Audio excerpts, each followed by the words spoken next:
Morello Senior Housing. That's what that is. That's where we are right now. All right. Near Niagara Falls. We really ran out of content for season 3. So join us while we check out the senior living town. Fascinating stuff here. Fascinating stuff. This is a place where, as you get older, you can choose to live. Near Niagara Falls. If you would like to look at the falls every day of your life. Not from here, though. You have to go to them. Right. They're like 15 minutes, maybe 10 away. Hopefully they have like shuttles. Because how else are these seniors getting out there? Driving? What could go wrong with that? I don't know. I mean, it depends on the type of senior. It's true. It's true. How senior are you? Like if you're my 99-year-old grandfather, you are shockingly and disconcertingly still driving. All right. Since we're doing this and we're talking about Niagara Falls, I say we go for it. Let's do our podcast on CSICon and talk about why we're in Buffalo in New York. I just threw a curveball at Michael right now. Wow, I'm totally unprepped. My notes are out the window. Because we were going to do one, but I say, you know what? This is thematic to the next. So welcome to Weird World Adventures, the podcast. We are in Buffalo, New York. We came up to Buffalo, New York for CSICon, which we talked about in the past. It's CSICon. And it was a pretty incredible experience, to be quite honest. I was very, very thrilled to be invited to come speak and also sing at CSICon because they had a variety show. So For some reason, I wasn't invited to sing. I'm not sure why. Why could that be? That seems suspicious. It does. We've all heard your Oogie Boogie song. You could have nailed it. Pretty good at the Oogie Boogie song. Yeah, you would have nailed it. Yeah, it was, I will say, because we both had to work Friday, we kind of drove up from Virginia into Buffalo, which is 8 hours without traffic. It wound up being a little over 9, which could have been a lot worse, to be honest. The traffic was somehow not that bad Friday night. We had a bad start, and I was like, "This is going to take forever." It was an actual pretty easy drive, all things considered. Yeah, it started out bad, wound up being perfectly fine. We got in at 3 a.m, which I guess it could have been worse. Wasn't ideal, but could have been worse. And crashed, and then just kind of jumped into everything full force Saturday, which was, I'll say, I don't recommend if you can have the time to lead into the conference better, but you know what? We did it. We just jumped right in there on Saturday. And I feel like it was perfect timing because as we were walking across from the hotel to the convention center, we just happened to run into someone who told us, like, oh, the Skeptics Guide is signing right now. And of course, they're like, some of the people were there to see, and we were sad that we missed their live podcast recording the first day when we couldn't be there. So it was perfect kismet to be like, oh, we can go to the book signing right now. Let's go. So we were just like thrust into the chaos. Yes. So the first thing we did was go to the bookstore and buy an egregious amount of books and swag. Like $300 worth of books and swag. Like, I mean, just a crazy amount. And then they also... No regrets. And got our book signed, which was lovely, by the Skeptics Guide. So we had to get some of those. And then... The thing is, I have followed them since the inception of their podcast. So it's over 20 years now. And they have 2 books, both of which are great, and I can't recommend them enough. And the podcast is great, and I can't recommend it enough. But I have at least a signed copy of each book, but of their books. But already. How can you not get more? But I'm not going to not get another signed copy of their books that makes while sense. I'm there. So yeah, now I have a stack of their signed books, and I think I have an unsigned copy of each book on purpose because that's the one I read. That makes sense. God forbid I'm going to even slightly damage a signed copy, right? Of which now I have several. Right. I could give them out to other people, but I'm not going to. Exactly. Why? Right. Why? Yeah. Makes sense to me. Yeah. Okay. And then they have like a free table where they give stuff out, and I will say, they had the new issue of Skeptical Inquirer, Where and it's not out yet. Well, it's right? not out yet. And I wouldn't have known that my article was in it because nobody told me. Because I approved it like 3 articles ago or 3 magazines ago, and they kept pushing it back because of the 50th anniversary. Because, by the way, this is the 50th anniversary. Yep. So they kept pushing it back. So I didn't know that it was in the new one. I hadn't gotten my author copies yet. And Julia, who is a lovely human being, who's the managing editor for Skeptical Inquirer, came over like, Malorie, it's so nice to meet you in person, because we had never met in person. Thank God she recognized me, because I'd never seen her picture because we hadn't met before.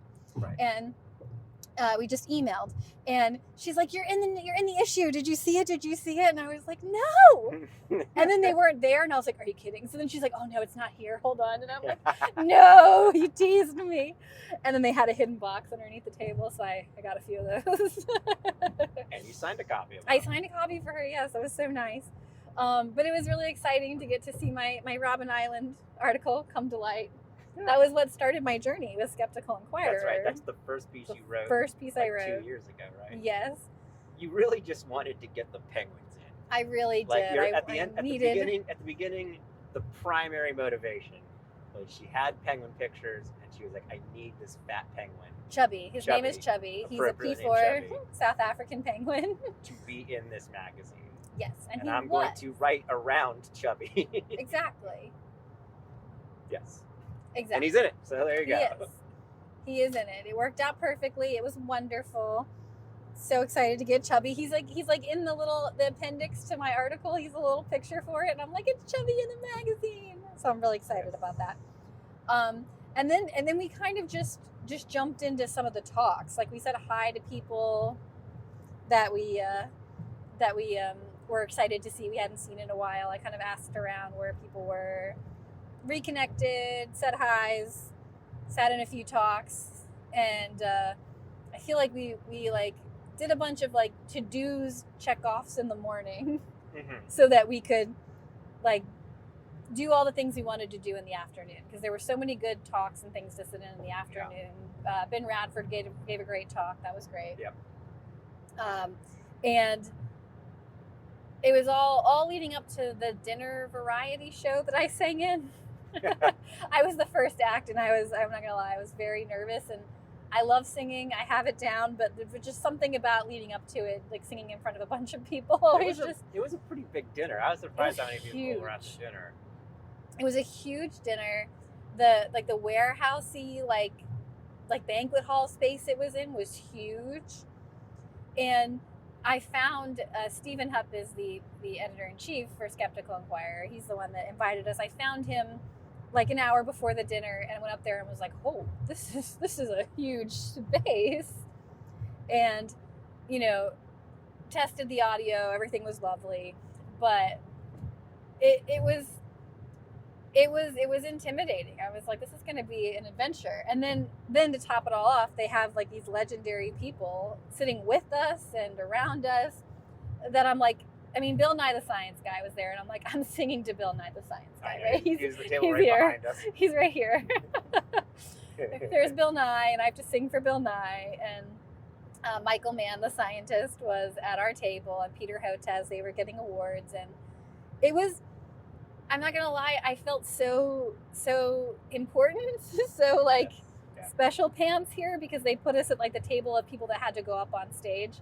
So we were with two awardees. It was the awardees, their significant others, and like 5 important people going up on stage, and then us two. We're like, what are we doing? What are we doing here? I know.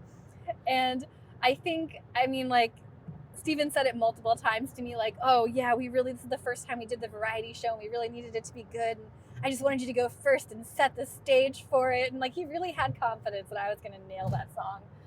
I still don't know why I didn't get asked. I don't know. He wanted it to be good. I mean, yeah. Although I did have a crowd participation line. You did. Last minute. So I sang. Leanne Lord did some, her comedy stand-up. Daniel Reed did like he called it a dramatic reading, and I was a little confused by that because he said a dramatic reading from Stranger Things. It was actually just a monologue. He did a monologue from Stranger Things. But it's great. It's a dramatic monologue. It is a dramatic monologue from Eddie, right? Yeah, who like does the like satanic panic D&D thing. It's like right up his alley. Yes. And then he asked Mike to participate. So yeah, he handed me his monologue kind of right as we sat down at the table, and he's like, could you just yell this out when I get to this part? And I'm like, oh God, I don't know if you've got the right guy for the job here. And then I was like, oh no, I've got a part now, I've got a speaking role now, oh no. You committed. Did I commit? You committed, it was good. I was trying to be very loud and obnoxious, because that was what it was supposed, the line was supposed to be a prank. So, sorry Daniel if I detracted from your monologue. No, it was good. He kind of stepped out at that point because he goes and does this thing afterwards. Yeah, the devil and then, face. And then he looked at it and he announces to the audience, no, I'm supposed to do that. It's in the script. Like he broke the fourth wall in that moment to assure everyone that was scripted. So you must have been really believable. I was so committed. You were so committed. Don't escort that man out. I asked him to do that. It was good. And it was really great. I mean, we got to sit with some really famous names in science and have a dinner. Yeah, I mean, Michael Mann and Peter Hotez are like obviously big deals in science. And they were very, very lovely people. Bill Wonderfully Nye was humble, us. just super easy to talk to. You would never know, that they're there to get these prestigious awards. And then George Robb closed out the talent show, the variety show with music, which is great. Yeah, the whole thing was fabulous. And then we went down to hear Bill Nye talk. So they had Stephen Hupp and ask questions to Bill Nye on stage. And he's just such a funny, nice, normal guy. He is, yeah. He just gives very normal people responses. That he's funny, he can be sarcastic. He's very knowledgeable. I don't know. He just seems like you're just talking to him. Yeah, he's a totally very cool, normal guy. Very nice. He afterwards, there was a horde of people that wanted pictures with him, and he just stayed with everybody. He was like, all right, we're gonna move everybody this way while I do this thing. Just come with me, crowd. He was very funny about it. Getting pictures with Bill Nye, clearly not Bill's first rodeo, because he had that herd of cats organized and running through the pictures pretty well. He stayed until everyone had their picture. He was very sweet. I can't say that about everybody, just so nice. He took a selfie with us and Stephen Hupp and was he was instructing me on how to take a selfie because I wasn't doing it right. You were flubbing it. I was flubbing the selfie. He's like, no. He's like, what, have you never taken one of these before? And then he took 50 of them in a row. It's like, man, this guy's got it down. He had it down. I was not up to selfie standards, and he had me covered. So that was fun. And then we actually got to walk back over. I was just like, Malorie, stop embarrassing me in front of Bill. And Michael Mann was going to sit with us during that talk too, because he wanted to introduce me to Bill. He was very nice. Oh yeah. Such a nice guy. Yeah. And then we wound up going back over to everyone went back over to the hotel afterwards. We got to walk back over with Bill Nye and Stephen Hupp, which was really cool. And we talked a little bit, and then everyone hung out at the bar for the night, which was it was nice to see Bill Nye just was hanging out and having drinks with everybody. And everyone was. All the people. Steve Novella was there. Everyone was just there hanging out, being cool. It was very cool to see everybody just have a good time and be normal people. I mean, it's such a good, nice community, and it's these people are really making a difference in the world, and yet they're still so humble and kind, and it's really nice to see that. It's really nice to see people that are just so accomplished in their field, and then you talk to them and you would never know that, know that. Definitely. And then Sunday we had to get up early, which was painful. It wasn't even that early, but it felt early. To speak and give my talk on. I had to get up less early because I didn't have all this hair and makeup to do. So. It's true. Jealous. And you didn't have to check in an hour early either. Right. It was nice. You should just be happy I showed up for your talk. It at was all. it was questionable if you were going to show up at one I was point. like, I'm really tired. Maybe you can just give me the second rendition. But no, it was nice. I got to give a talk on skepticism and exploration, which you guys have already heard because I definitely dropped that as a podcast. And it was great. I was really excited again to get the opportunity to showcase Chubby to the world. Yeah. My cute little. So now he's been in P4 the African magazine penguin. and live at the conference. Exactly. The 50th anniversary. Yeah, Chubby's famous. He's famous. He even got a custom-made wine bottle out of it. I am so jealous of that. I am so jealous of that. I saw someone post a Kinney Biddle wine, and I thought that it was like a joke or something made for Kinney. Yeah, for him, yeah. And it wound up being that everybody that spoke got their own wine bottle that says the 50th anniversary of CSICon. So I have a CSICon 50th anniversary Malorie Mackey wine. Yeah, joined the community 2 years ago after never hearing about it. Get the custom wine bottle. I'm just sitting over here for the last 20 years. 20 years, Malorie. They like that I come from a world of They believing. like that you have talent. And come from a world of, I will say, they like that I come from the world of believing. They appreciate, I feel like, what I'm bringing for the talks and stuff, but my real value here is the singing. I feel like everyone came over like, this was outstanding. You're a good writer. You're from your past is kind of a somewhat believer. Yeah. And I've been molding you Yeah. into skepticism. Right. Molded. Behind every successful woman, there's a strong skeptical man. Wow. That's what I hear the saying. I think that's what the saying. Is that what it is? I think that's that seems not right. Okay. And then we went on an excursion to Niagara Falls, which was the biggest adventure we had all week, to be sure. And I drove just for a day into Toronto, let me tell you. And this was the worst of it. It was great. I'm not saying it. It was a real adventure because we got to Niagara Falls, and when you go on the Maid of the Mist, we did the boat. They give you the big ponchos, and we were in line to get our tickets, which then led to the ponchos, and it started pouring down, raining in a way I haven't seen pour in a long time. It was like we showered, and before we got to the ponchos, so I had like a blazer sweater and a dress, and it was like a thick dress too, like the nice professional one that I spoke in. It was all completely soaked, so I was just a wet rat, like completely. Yeah, you did look very wet ratty. And I had like my makeup was dripping down. I know we all did. Makeup was dripping down my face. I mean, everything about it was like we just showered outside, you guys, and then we got the ponchos, and it was like, well, too little, too late. And it would have been fine if it wasn't for the shoes. The shoes. I mean, that's partially our fault, because I knew we would get wet on the boat itself. That's fair. We should have worn sandals. Still didn't bring a second pair of shoes. Yeah, which was dumb. I didn't really think about getting wet on the boat because I hadn't done it before, and then you mentioned it. You get wet on the boat, and then we even, like, when we were packing, we're like, should we get 2 pairs of shoes? Nah, we're fine. Yeah, it was not. We're not doing any wet activity. Not a great call. Yeah. Anyway. So, anyway, that was interesting that happened. And it was very cool to see. It was very cool. I will say. It is worth doing. It was worth the 4 hours of being completely soaking wet in a poncho.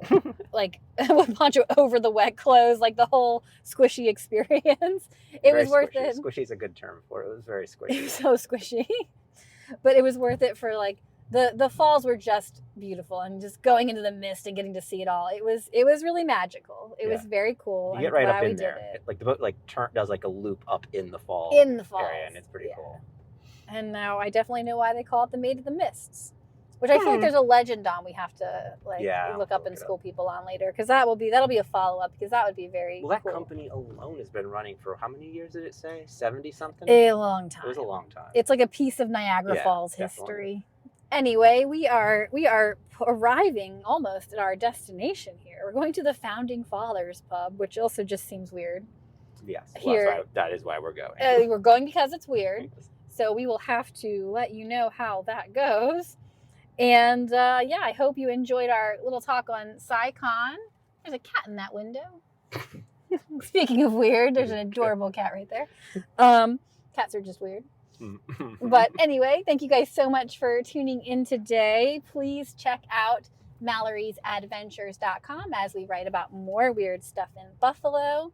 Watch season 2 of Weird World Adventures on Amazon Prime or Fossum if you haven't. And season 1. And season 1.